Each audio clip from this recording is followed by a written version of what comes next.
Welcome to the Juice Box with Juice Springsteen, covering the week that was in professional wrestling.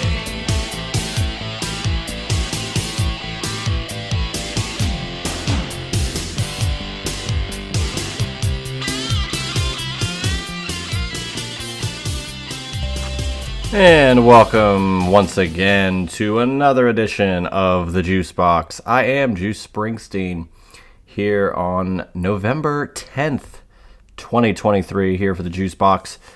As always, you can follow me on Twitter at JuicySteen.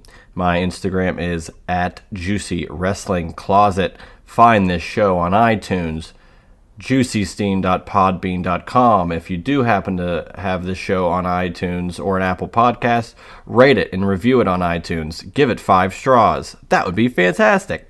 Also, Google Podcasts as well. Another spot you can find this show.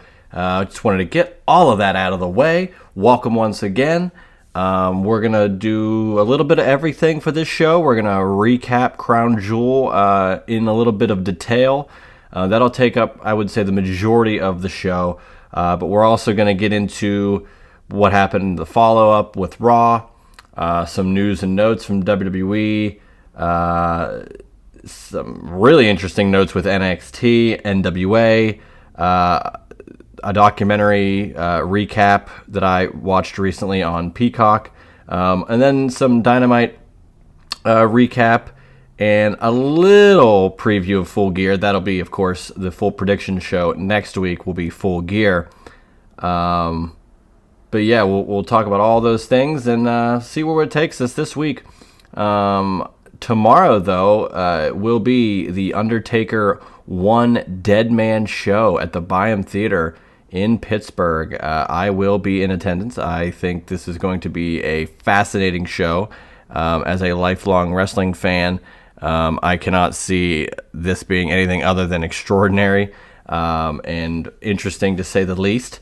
It's like a one-man show, of course, kind of like a stand-up show. I don't think phones are going to be allowed. It's going to be very, very intimate and a really nice, close quarters, kind of introspective on. I'm assuming, and I'm sure we're going to hear some behind-the-scenes stories with Undertaker, some road stories, some stuff I'm sure he probably can't say on the record. So I'm looking forward to it, to be quite honest with you.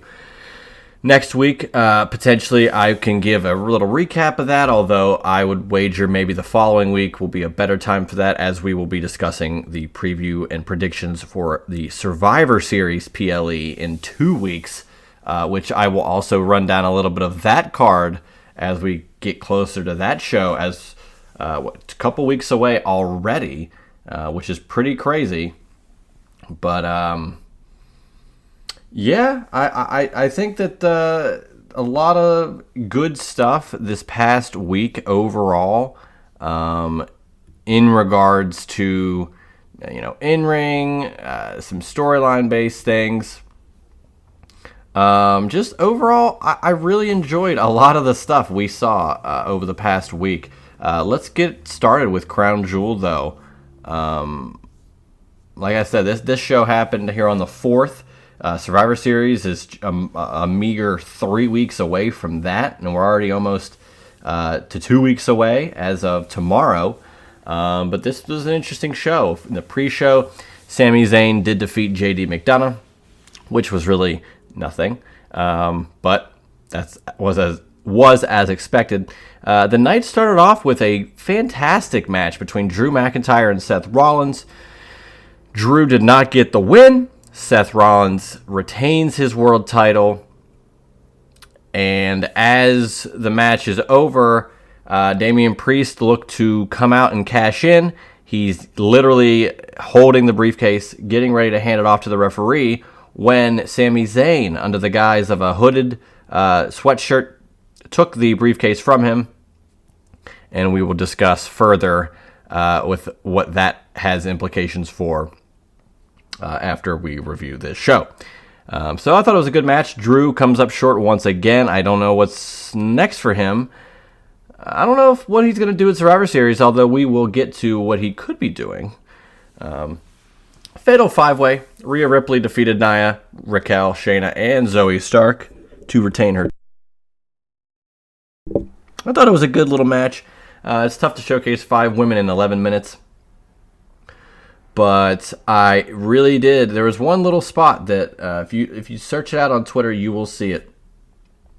It was a spot where Shayna Baszler, or not Shayna Baszler, Zoe Stark rather, runs from the inside of the ring to the outside of the ring to a dive on the floor, but how the camera was set up on the ring apron, she kind of jumps over the camera guy who's kind of crouched on the floor. It was an amazing little shot of Zoe Stark, I thought.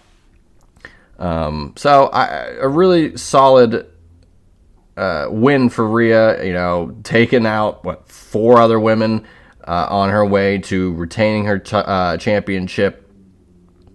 And, now, I mean, we can kind of dive into Raw a little bit. The next night, Zoe Stark wins and a battle royal, last eliminating Shayna Baszler to win that match.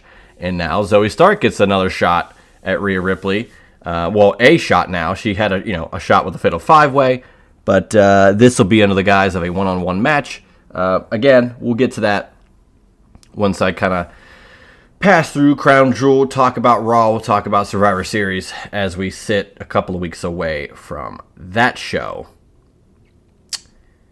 The big match that got a lot of news after, and even more so in the following days because of certain things that have happened and what have been posted on social media, Solo Sikoa defeats John Cena.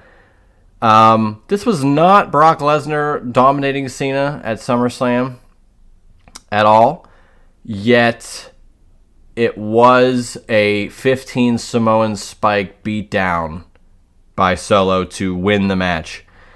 Cena looked good, he has not won a singles match in 5 years.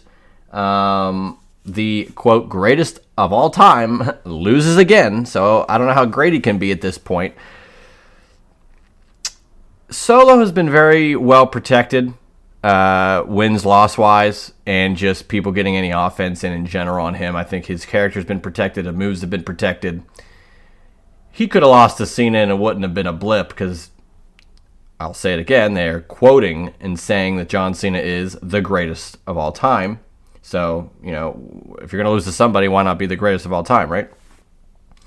But the other issue with this is, so Solo does win. Cena never wins any matches. He posts some cryptic stuff on Instagram all the time. Sometimes it literally means nothing.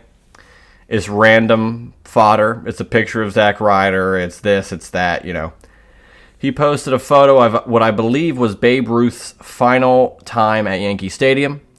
And then he also more recently posted, this is all after Crown Jewel still, more recently posted the last shot of like a Bugs Bunny cartoon where it says the end. Now, a couple things.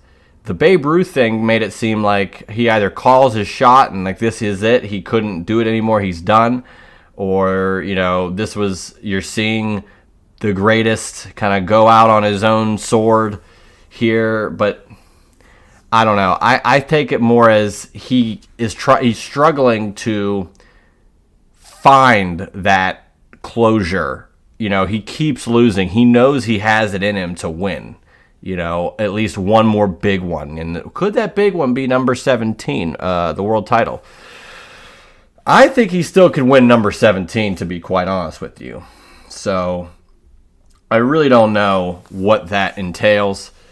But the other post about it's saying the end, within the last day, it has been revealed that the strike in Hollywood seems to be coming to a close and that things will start picking back up soon. So, right in time as Cena is done with his commitments with WWE that he's had over the course of the last couple of months in the fall, showing up at Payback, Fastlane, and now Crown Jewel, Cena's probably going to get back into Hollywood.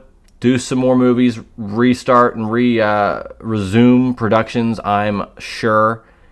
But that's where I think his The End post was kind of referring to, was at the end of this strike, he can kind of get back to things. I don't necessarily view it as him ending his career or thinking it's close to being ending, although I wouldn't look past him doing a double meaning where the strike's over, his career could be close to being over. I still think if John Cena is going to go out and have his final match, it's going to happen at WrestleMania. A guy that still is very healthy and able to work. You know, he's not an 80-year-old guy. He can dictate, this is my final match for sure, where it is, who it's against, and really make it a spectacle that we'll, remember forever.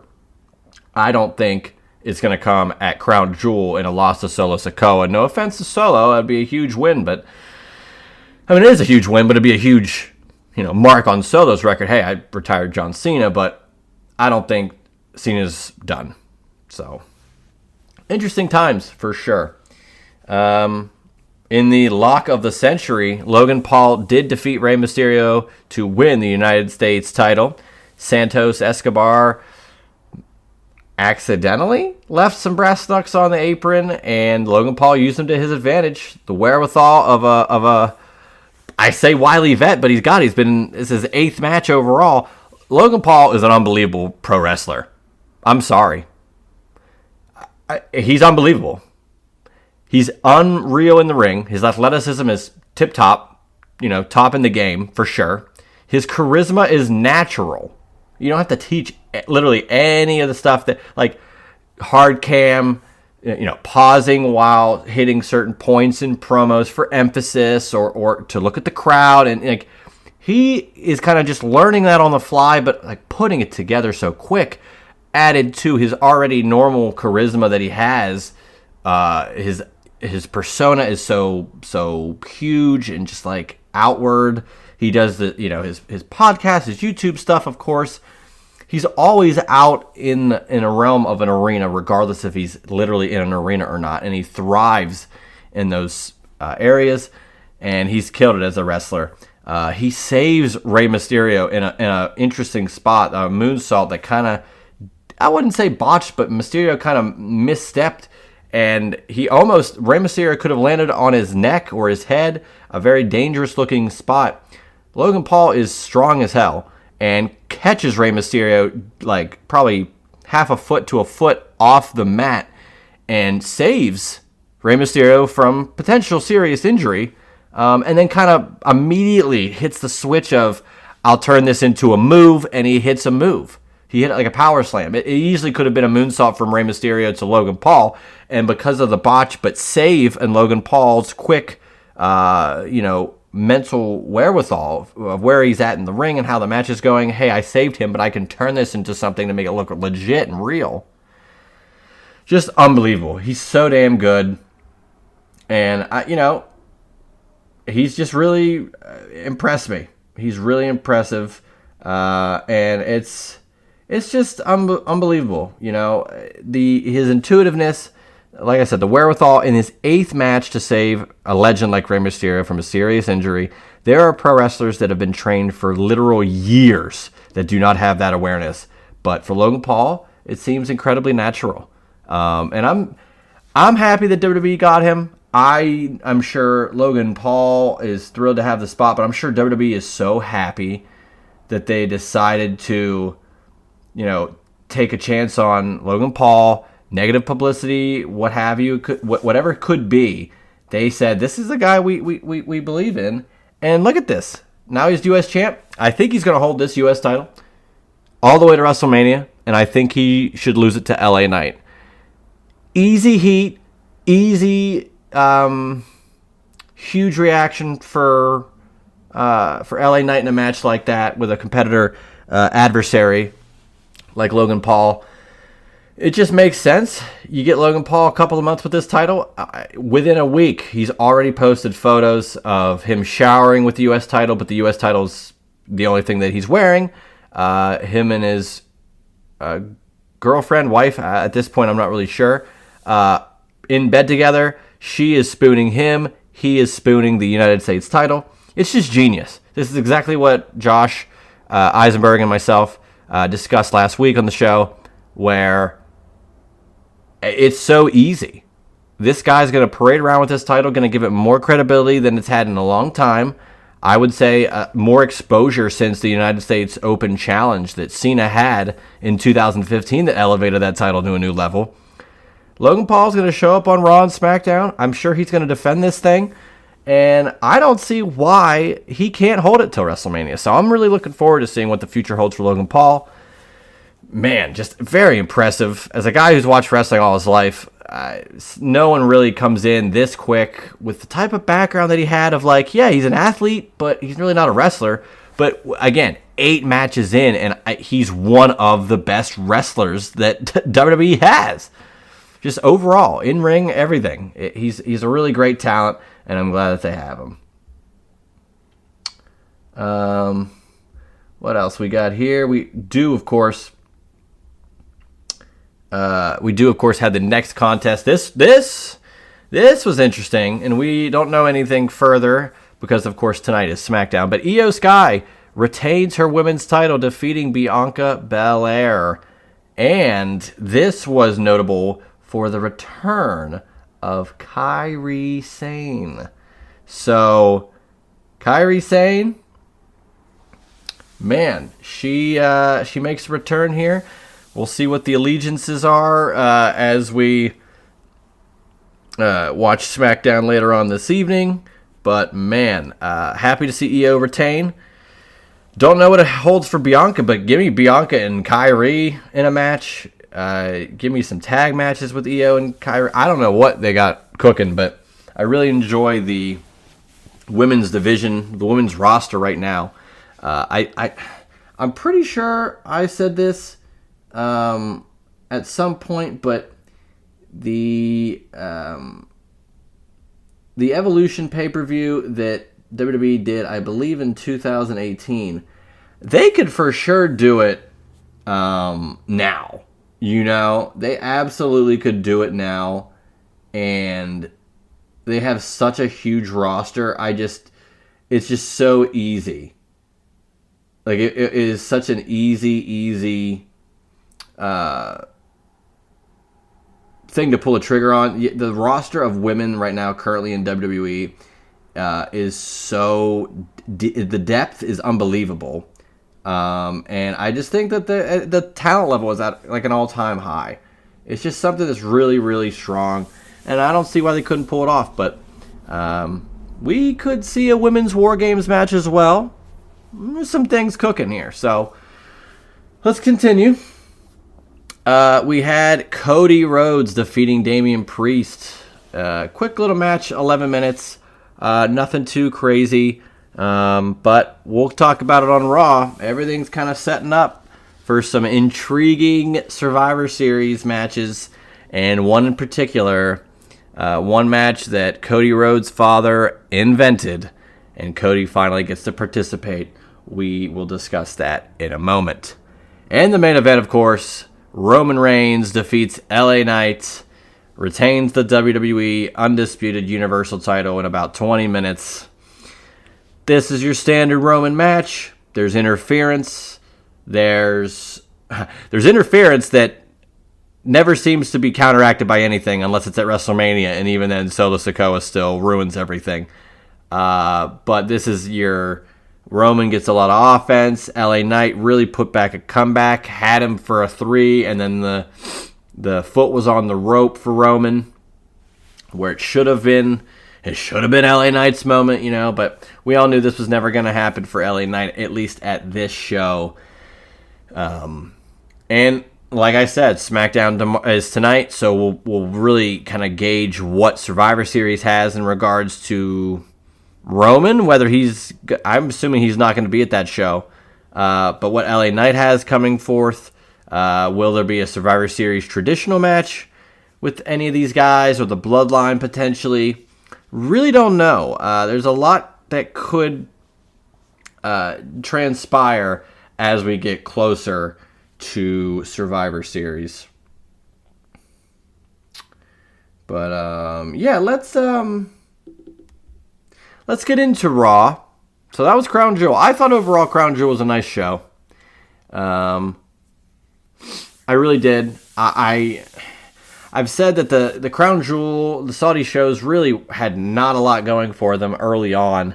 And then I would say Crown Jewel 2021, the one that had Lesnar and Roman, which was like the first, like, it was a match that I really felt, maybe Brock could win. That was the last one where I'm like, okay, Roman could lose this. Like, no one at that moment thought he's going to still have this title for another 2 years. Like, that was probably one of the last moments where I really felt, oh, okay, he'll lose this, or he could lose it here. Never happened. It still hasn't happened. And this is now his third retaining of the Universal title at 3 consecutive Crown Jewels. It's insane. So, shout out Roman Reigns. He is still on a path of dethroning some huge records potentially. Let's go into Raw. Survivor Series War Games definitely got set up a little bit here. The most interesting part immediately from the show, Seth Rollins has a match with Sami Zayn. It's going to happen at the main event. Zayn took, as I said earlier, the Money in the Bank briefcase away from Damian Priest as he was attempting to cash in. And because of that, he said, hey, let's have this match tonight for the world title. And they did. So this is what we are going to get. We had the New Day versus the Judgment Day. And the Judgment Day, of course, did win. New Day's just kind of hanging around, doing their own thing. But Judgment Day, of course, pushing forth as we'll get closer to the end here. Shinsuke defeated Tozawa in a nothing match. Interesting to see what Nakamura is going to do going forward. He had a couple of big one-on-one matches with Seth, and nothing's really happened since. The Miz, Ricochet, Ivar, Bronson, Reed, Fatal, 4-way. The Miz wins this match, and The Miz is going to challenge Gunther at Survivor Series for the Intercontinental title. I'm fascinated by the matchup between those two. The Miz is about the most safe worker WWE has ever had, and I don't mean that as a critique or a criticism. He works well with everybody. The Miz can work with literally anybody on the roster. He's had good matches with just about anybody. He's going to be in the Hall of Fame. He multiple-time world champion, Grand Slam champion, numerous IC title reigns. Could this be the guy that takes out Gunther? I doubt it. But of all the people that I would buy beating Gunther for the IC title, why not the guy who has a huge lineage with that same title? I don't know how he'd pull it off. That's where we'll get to the Survivor Series predictions in a couple of weeks. But I'm fascinated. Give The Miz this match. It's going to be a huge match, and I'm excited. DIY went against the Creed brothers, which is great. Creed brothers, along with Ivy Nile, all signed contracts. They are on Raw. That is exciting.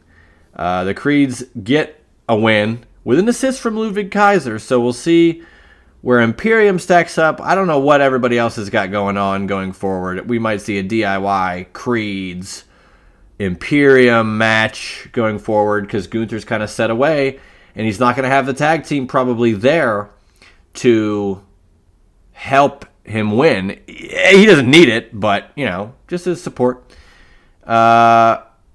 Zoe Stark, like I mentioned earlier, eliminates Shayna Baszler to win a Battle Royal, and now we get Zoe Stark and Rhea Ripley at Survivor Series for the world title. And the main event, of course, this is where it gets interesting. Seth Rollins wins. He defeats Sami Zayn. But then, as Sami's leaving the ring, the Judgment Day attack him. Rollins gets taken down. Jey Uso comes out to help them. But that was not enough. Cody Rhodes comes out to help. The producers and security got involved, and there's a brawl, a brouhaha. 4 guys on one, 4 on the other. They're fighting, they're brawling. It's a Pier Sixer. It's a Donnybrook. Adam Pearce gets fed up. He has a meltdown on the microphone in the ring, and he rips his glasses off and says, "It's gonna be War Games." And we're gonna get War Games. Once again, it's gonna be the Judgment Day of JD McDonough. So I guess he is in Judgment Day. JD, Judgment Day. Dom Mysterio, which I love Dominic Mysterio in a War Games match. Damian Priest and Finn Balor versus Sami Zayn, Jey Uso, Seth Rollins, and Cody Rhodes. At the moment, is 4-on-4. Could Drew McIntyre be inserted as a 5th man? Could Randy Orton be a surprise 5th man? Will it just be 4-on-4? And will either of those guys show up anyway as a surprise? That remains to be seen. I'm here for War Games. I like that the Bloodline had it all last year in their big War Games match. This year we get the other side of the factions in WWE, the Raw side for War Games. And I love it. I really love it. Cody Rhodes gets to be in a match that his father invented. The official poster for War Games was released, and he looks incredible. It's from Apocalypse Now, like an homage to that. Man, I'm just thrilled. I am just so thrilled that we get Cody in this match. Again, a match that is his father invented, a match that has given so much life to WCW in the past, a match that I personally love. I'm glad that NXT got a hold of it, and I'm thrilled that now we will get the man who, probably watched more War Games matches, probably knows more about it, probably figured, hey, if I come back to WWE, can you get me in a War Games match? Can we bring this here? And it's gonna happen. It's gonna happen. So I cannot wait. So yeah, let's kind of dive real quick into. I'm gonna check the Survivor Series card. As of now, we have Gunther versus The Miz, singles match for the IC title. Rhea Ripley versus Zoe Stark, singles match for the Women's World title. And then men's War Games match. I would wager there's a decent shot that we get a Women's War Games match. But for the men, JD McDonough and the Judgment Day. I guess he's not a part of the Judgment Day, but he's, Judgment Day Jace. Shout out Peter Rosenberg. Finn Balor, Damian Priest, Dirty, Dominic Mysterio, and JD McDonough taking on Seth freaking Rollins, Cody Rhodes, Jey Uso, and Sami Zayn. I know the Bloodline last year had all matching shirts. It was, I love that stuff. Give me similar gear for the Judgment Day. Give me, War Games, 95, war paint. Give me War Games, but to the next level, to the match beyond. Give me, everybody has the same gear. It's all synchronized. Everything looks better that way, and I know Cody wants to make this a huge thing, and it's gonna be great. So I think it's gonna be a special night in regards to that match in particular. Random Survivor Series talk as we get close here. Like I said, will Randy Orton potentially be involved here? Could Drew McIntyre be involved here? Could CM Punk be involved here? Or is CM Punk going to be in AEW? We'll get back to that after we talk a little AEW. CM Punk somehow is still floating around in the ether here. A Chicago pay-per-view or PLE for WWE Survivor Series coming. That could be something. We've got the Devil in AEW wreaking havoc. That could be literally anybody. CM Punk is thrown around as like, it could be him, why not him? So, man, so I can't wait for that. Can't wait for War Games. The WWE side of things really is cooking these days. So it's really exciting stuff. Looking forward to War Games, as I said.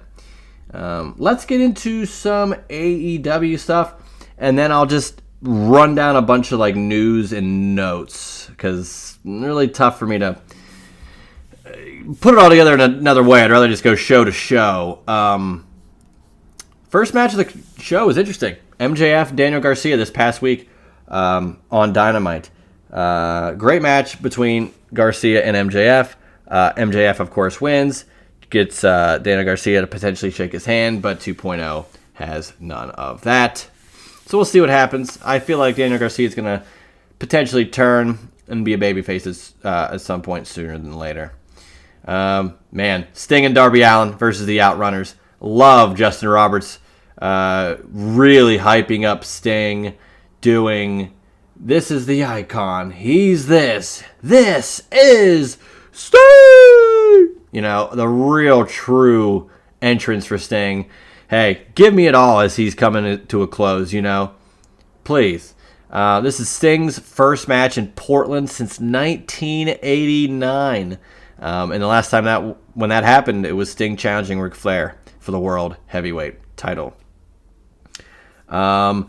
We get a backstage pre-tape with Tony Schiavone, Hikaru Shida, the AEW Women's Champion, and Toni Storm. I love Timeless Toni Storm. She is a genius character right now. She's going to have a spot at Full Gear. We'll run down the Full Gear card. We'll do a full predictions next week, of course, for that pay-per-view. Next Saturday is that show. But she's going to have her big Hollywood moment in Hollywood. Everything is black and white. Siobhan is what she called Tony.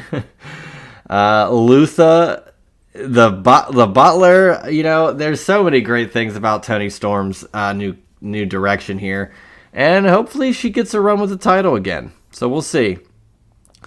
Penta versus Swerve Strickland. This was a damn good match. Strickland gets the win. And then Hangman comes out, attacks Strickland, hits him with the dead eye off the ramp through a bunch of tables. Looks like we're going to get another match between those two, I believe, at Full Gear. The first match at Wrestle Dream was damn good, and I have no doubt in my mind that we will get another great match between Hangman, Adam Page, and Swerve Strickland. Swerve did get the first win at Wrestle Dream, so we'll see what happens at Full Gear. But it's a blood feud. It's really interesting. Speaking of interesting, Samoa Joe defends the Ring of Honor World Television title. So, once again, defends the Ring of Honor TV title, right, against Keith Lee. Wins the match, taps out or passes out Keith Lee, and then lays the TV title in the ring and vacates it. So I'm gonna read this. This was Justin LaBar, who's been on this show before. Hopefully we'll have him on again sooner than later. Imagine being Keith Lee, who hasn't had a Dynamite match in how many moon cycles, and he gets asked to be choked out clean in a title match, to a guy who 30 seconds later does not find the title worthy enough to hold his focus and vacates the title. I expound on that. You know, I really do feel bad for Keith Lee. Health problems aside, from where he definitely was sidelined for a while, but I'm glad he's at least wrestling again. Why has the Ring of Honor brand remained on AEW TV for so long when it's achieved so little? I was in huge favor of AEW, buying Ring of Honor. But why couldn't Ring of Honor run out of its own stuff? Why did Tony Khan have to oversee Ring of Honor? Why was Ring of Honor on AEW TV? It did nothing. I understand that they were filming Ring of Honor TV and it was on, like, you know, the streaming service and all this stuff, but like the titles are on there. It's confusing. It's so convoluted and to me unnecessary. And now, you know, a TV title match happens, and not only did Keith Lee come up short, but the title he's competing for gets vacated after the match. So why even have Keith Lee lose the match? Why even have a match for the title? Like, none of this booking made sense. I guess we'll find out more next week, but Samoa Joe's going for the world title. Jay White's trying to get the world title. Kenny Omega just had a shot at the world title. Like, Wardlow wants a shot at MJF. Daniel Garcia had a shot at the world title. Like, all these things have happened. And Samoa Joe didn't want to be a double champion like MJF is, you know, Ring of Honor tag champ, AEW world champ. Joe didn't want that in store. Like, none of it made sense. None of it, like, not one portion. If I ask, like, oh, why would that make sense? Oh, because he wanted to do this. Samoa Joe could have had 2 titles like MJF. Why wouldn't he want to do that? Why should the match been booked when the loser, like, when the belt is vacated, a guy defends the title, wins and retains, and then vacates it. Why couldn't he just lose it to Keith Lee? Why was the match even set up for the title? Why couldn't he vacate it in a segment? Why have Keith Lee lose for no reason if the title's going to be vacated? Like, there's so many questions that it's annoying. It's confusing. It's ridiculous. And I hope it means that Ring of Honor TV or Ring of Honor on AEW TV gets more minimized. Maybe gets phased out. I don't know. I don't know what Ring of Honor should be doing, if they should be doing anything. It's been very frustrating after the initial excitement of Ring of Honor being purchased. It's just, it hasn't been what I thought it could be. So there's that. We get some Chris Jericho and Kenny Omega interactions here. They are going to go against the Young Bucks at Full Gear, which we'll tap into a little bit here. The Guns got to win.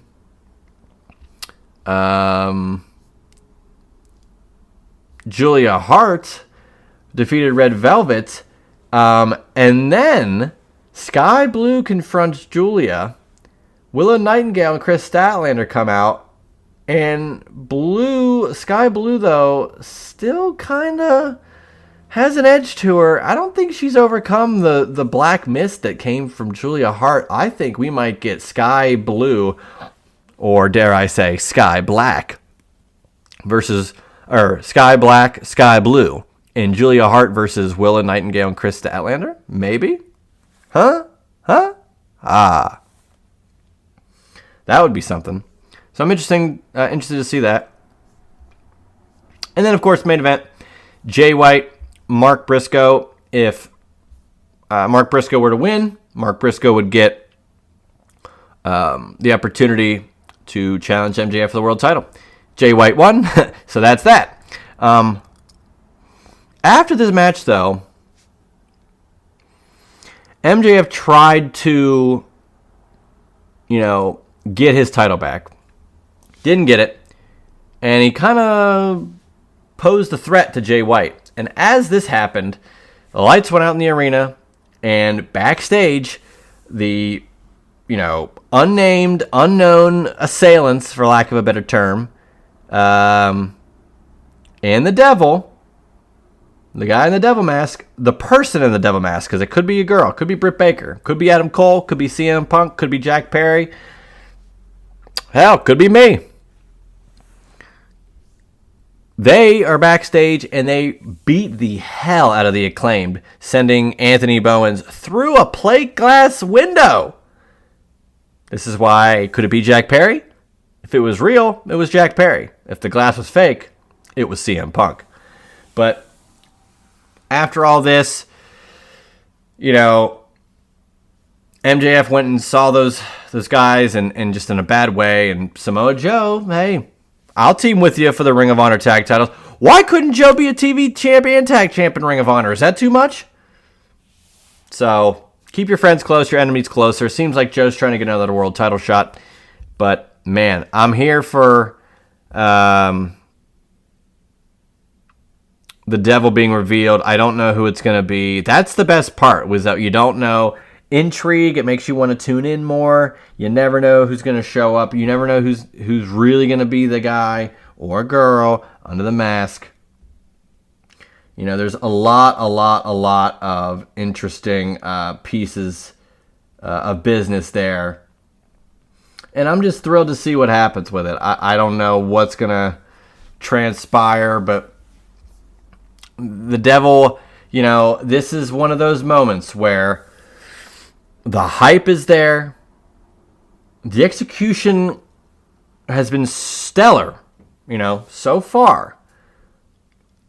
When the big moment needs to happen and the unveiling of who it is occurs, it has to be a home run.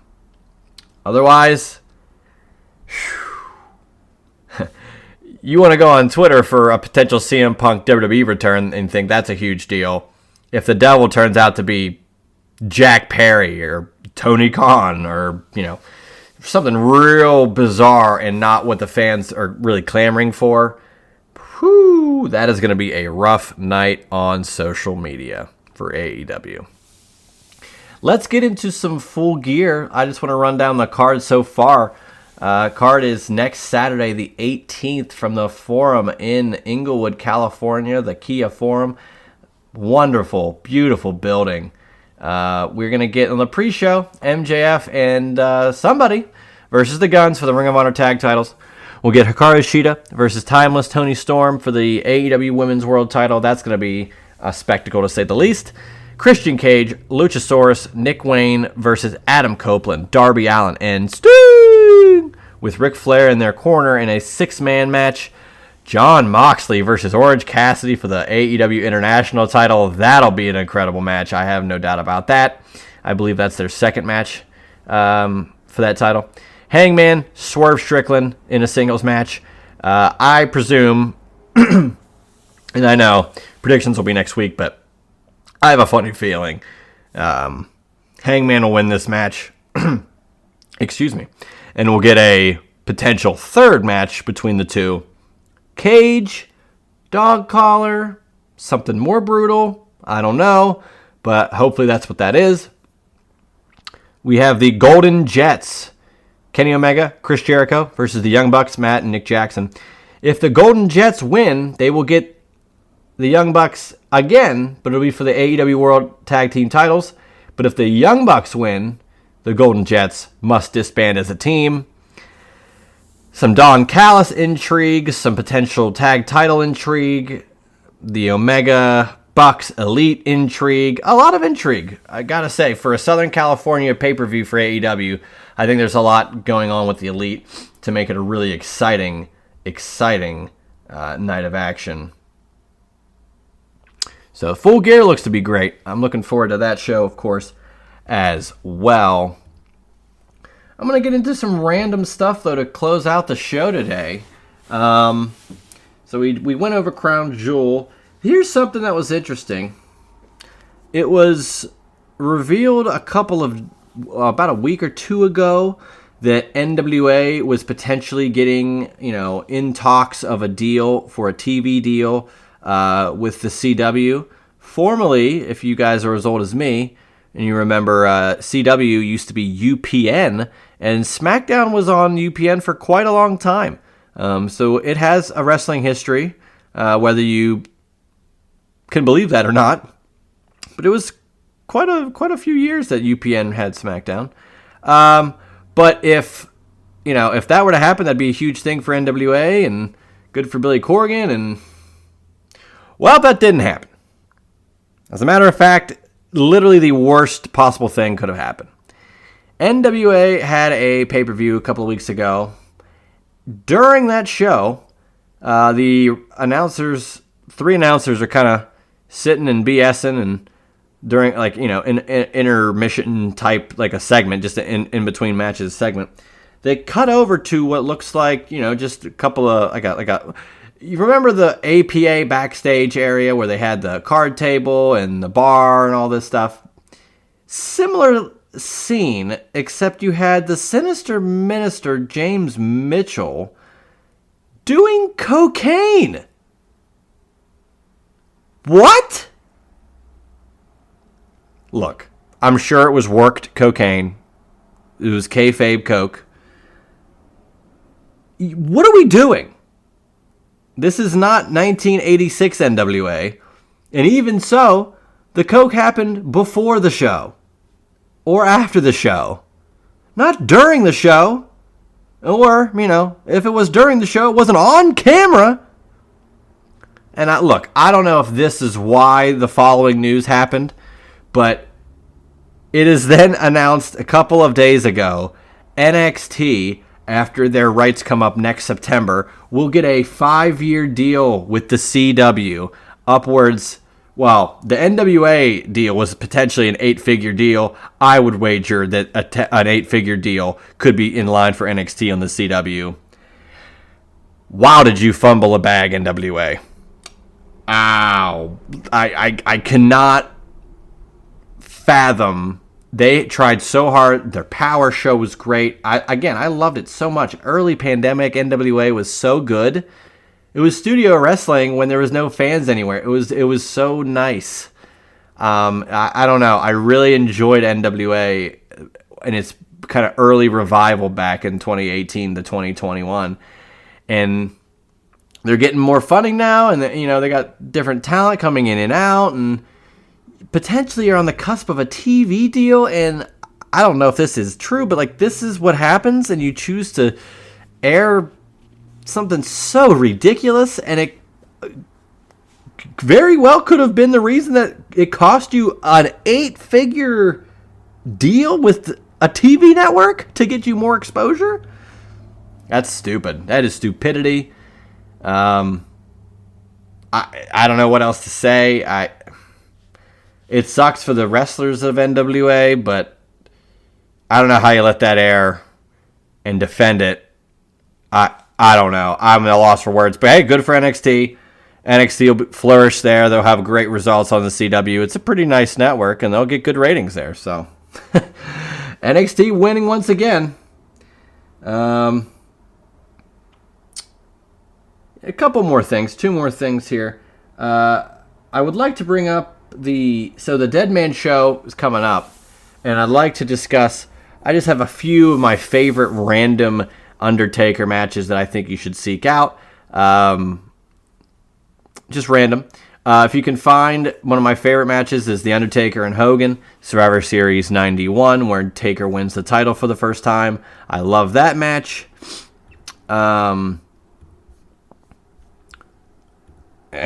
Say what you want, but his Royal Rumble 94 casket match with Yokozuna is a really fun match. Great post-match stuff as well. And hell, the casket match with Yokozuna at Survivor Series 94 with Chuck Norris as the special guest enforcer is a fun match. Of course, he's got great matches with Foley, Buried Alive, Hell in a Cell, Brock Lesnar. He has some great matches. I would also recommend Survivor Series 2003 against Mr. McMahon in a Buried Alive match.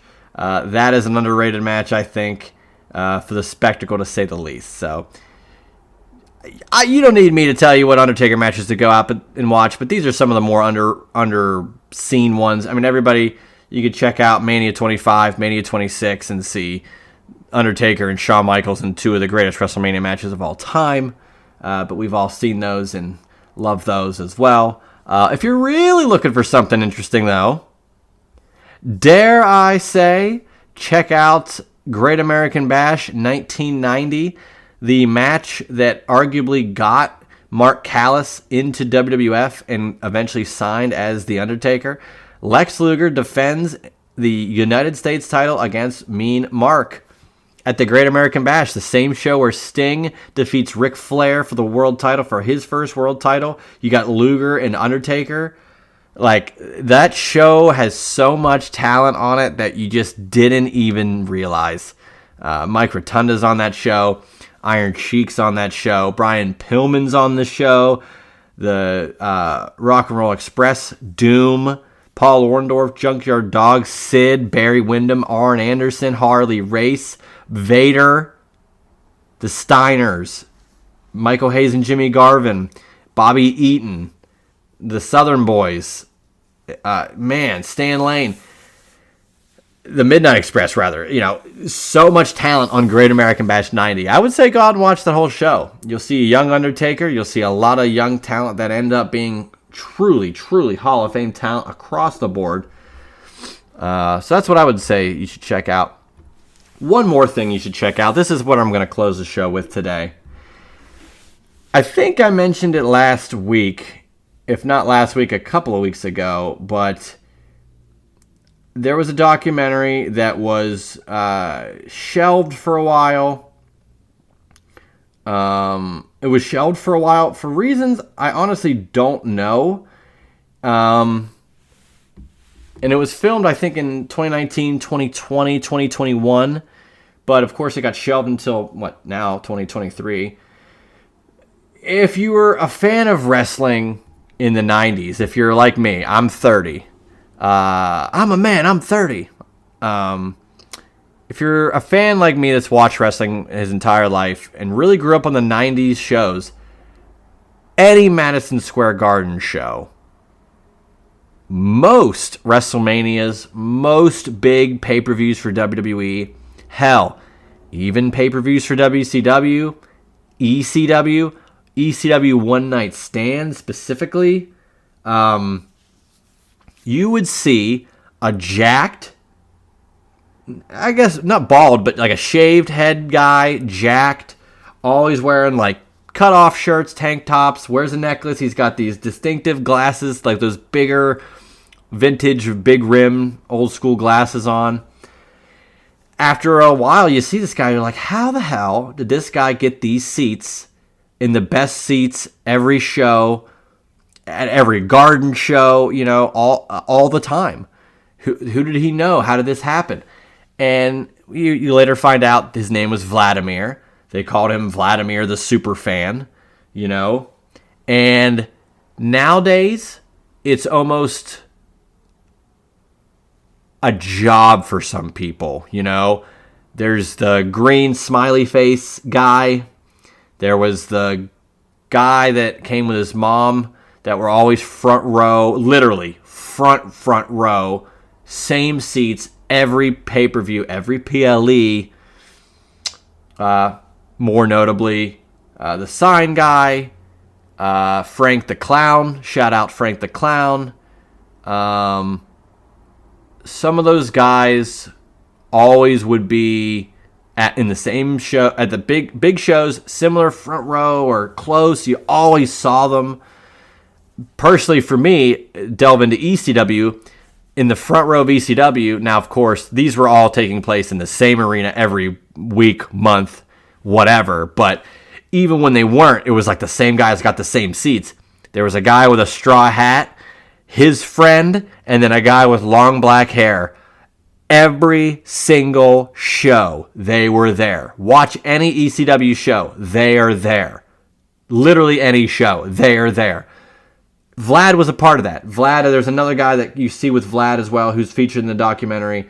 I think his name's Charlie, I want to say. He is a legendary fan that you'd see as well.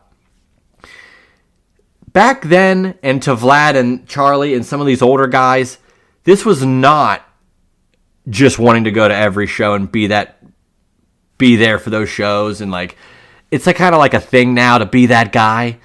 These guys, this was their life going to these shows. It gave them life. I'm not going to spoil the documentary. It's maybe 45 minutes long. It's quick, it's digestible, it's concise, but it paints a great story. His mom had been suffering with some health stuff, and COVID really took a chunk out of him, because with no fans, you can't go to shows, and shows is what kept him alive. There's some fun stories about him. a lot of wrestlers, Jeff Jarrett, Sean Waltman, Bruce Pritchard, just like a lot of all-around wrestlers, guys in the wrestling business, talking about how they always saw this guy at the shows every single week, month, almost every Madison Square Garden show, and just rave reviews. This is a guy that you want at your shows, and of course they do show at the end Stephanie and Triple H giving Vlad a plaque with the WWE title, like in the plaque designating him as like the greatest super fan in WWE. That was before he got to go to the WrestleMania in Tampa in 2021, where they finally had fans for the first time. I think it was like 25,000. It was a very small portion of what the crowd could be, but it was the first show with fans in over a year, and he got to go. And that's where it kind of ends. The documentary ends, but Vlad's still around, and he's going to get some action figures as well. Check out Major Bendy's. Check out the Matt Cardona and Brian Myers and the Major WF Pod, Major Wrestling Figure Podcast. Check out their sites and their Instagrams. You can get a Vlad Bendy, like a Bendham action figure that's coming out soon. So he's really getting some stuff for him. He's really earned like this moniker and the documentary and like any goodwill to him. He's just a passionate wrestling fan. I put out on Twitter that he's the best kind of wrestling fan. It's the kind of fandom that's really missing in pro wrestling like today. Pure, unadulterated enthusiasm for the love and the spectacle of pro wrestling. He's the embodiment of what like a fan should be. Like no matter what happens, good, bad, indifferent, he's a fan. He loved everything. They filmed him after Mania 9, and he literally all he goes is, Hulk Hogan was the most exciting match tonight. I'm glad he won the belt. He just like has enthusiasm for the shows. Nowadays, it's very frustrating. People will call those guys marks. You're a mark. You're such a mark. It's so derogatory. And look, I call people marks all the time, but that's because they believe something that's so staunch that you can't just allow the suspension of disbelief. That's why I'll call you a mark. If you're just enthusiastic about the product and you love whatever you love and hate what you hate, that's what I care for. That's why I wouldn't call you a mark. Or if I did, it would be in jest, because all I want is good wrestling, and I think that's what everybody that watches wrestling wants to have and enjoy with their experience. Vlad has been to 34 WrestleManias. That is insanity. I have been to 4, and it took quite a lot to get to 4. So that is his documentary is great. Find it on Peacock. It's called Superfan. It was incredible. I really recommend it. I hope you guys can go out and check it out. If you're a huge wrestling fan, Vlad is what we really are at heart. Whether you care, about going to shows, or you really hate the social media aspect, or everybody bitches about everything, or like whatever your stance is on pro wrestling, good or bad, if you are a fan and you watch this documentary, there's no way you'll come out of it not loving that you are a fan of pro wrestling, because it is a celebration of being a fan. It rewards being a fan. And that's what this podcast is based on. It's fans talking about wrestling with fans, to fans. I'm talking about fans.